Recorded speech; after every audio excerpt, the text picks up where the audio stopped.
I love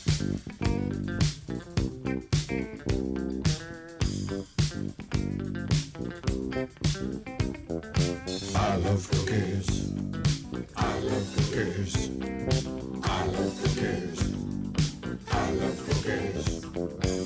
Welcome to Cookies, the world's most influential basketball podcast. It is Monday, January 12th, pod number 2 of 2026. And so far, Andrew, the year's off to an amazing start. Yeah, pod number 2.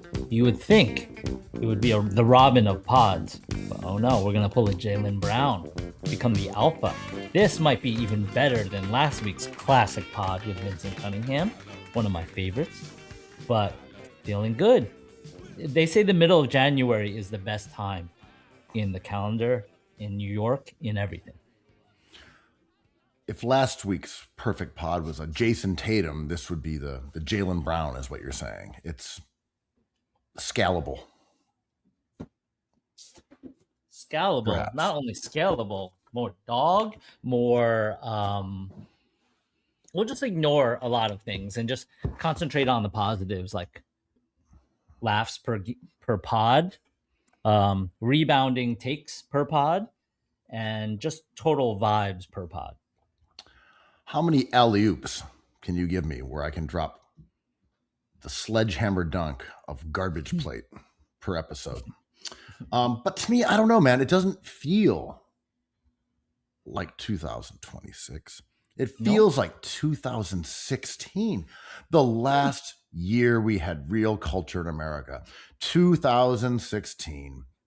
I remember you and I, back in the day, 2016, living our best lives.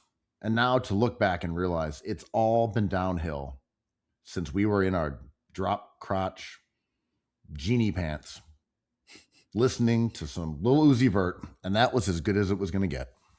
I'm trying to recall, I think the movie of the year was Spotlight. I think the album Grammy of the year was Taylor Swift's 1989. And I believe LeBron James and the Cavs miraculously beat the Warriors, the unbeatable Warriors. That was a crazy time for NBA Twitter. That was a crazy time for us. All 2016 nostalgic Tumblr era references aside, that was, and by that I mean LeBron beating Golden State, that was the greatest moment in the NBA's recent history. That was the most entertaining, shocking, wonderful finals I've ever seen in my lifetime. Woo, that was crazy.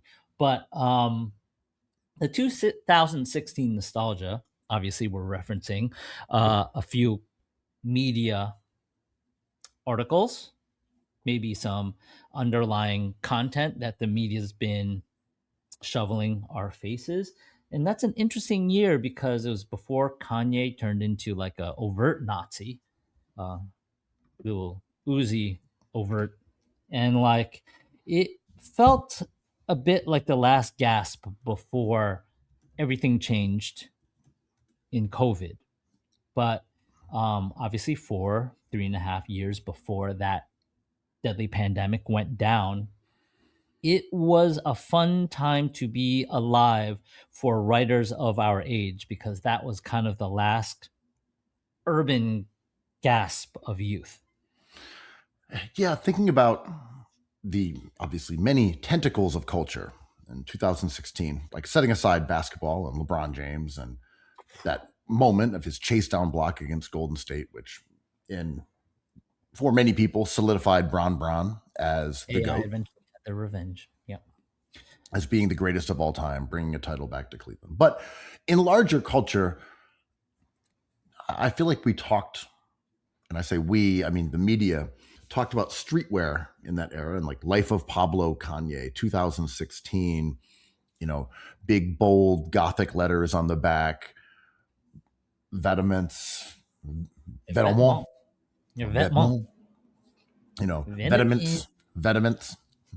Vetements. Yeah. But that era of like, may the bridges you burn light the way, Life of Pablo, purple with hot pink lettering. Virgil. And then it all went to like your staple, which is, Fear of God Essentials. Anti-perfect pod club.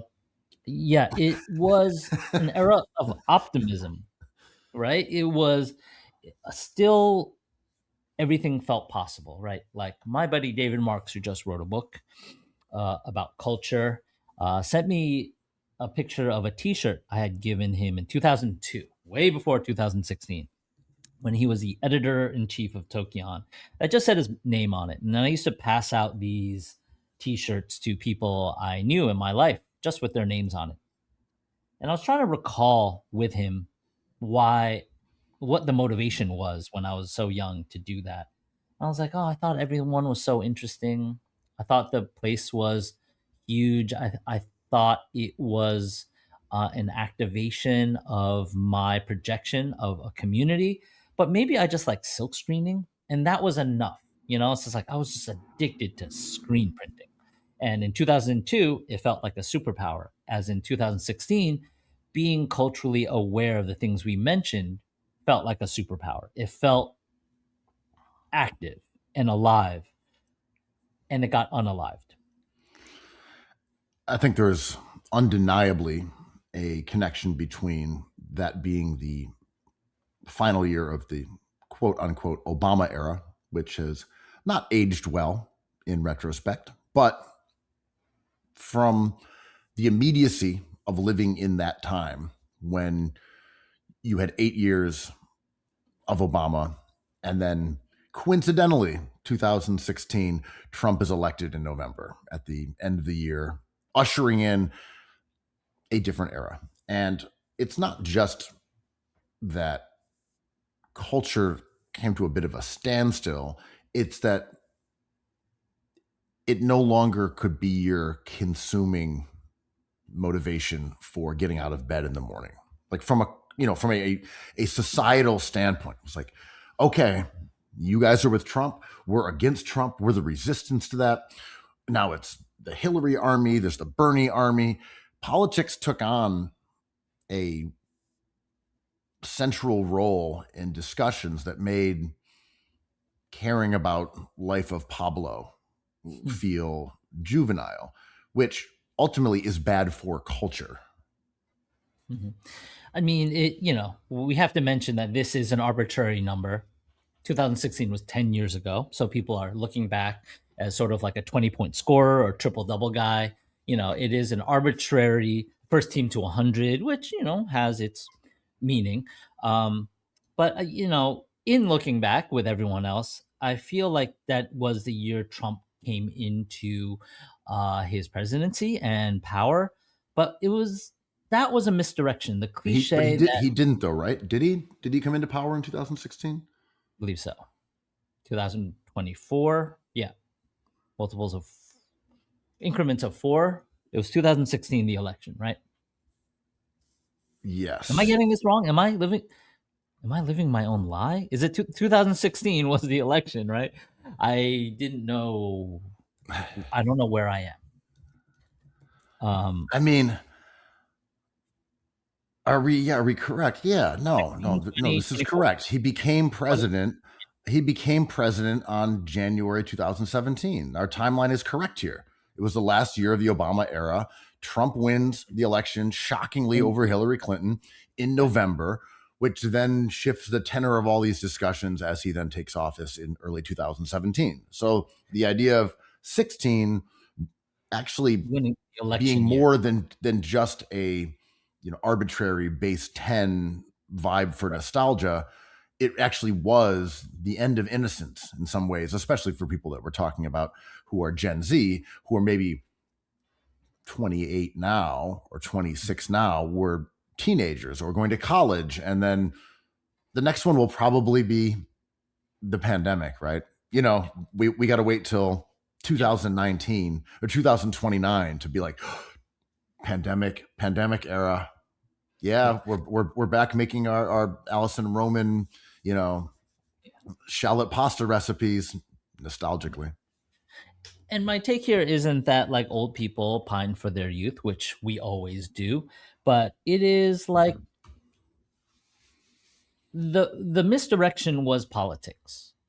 What actually happened that spoiled the cliche of like in every time of unrest there's great art was Instagram, and we're still in it. And this is my Instagram bullshit, but like it's social media. The way not only politics and art were shaped by social media already by 2016 is the way we think now. And I think thoughts that go on to social media are not lessened, not compromised, but maybe a little of both those things. Uh, if we point to the greatness of Taylor Swift and Kanye West and the movie Spotlight and LeBron James, those things incubated on a foundation that was distinctly different than the things in 2026 are. I love cookies. I love cookies.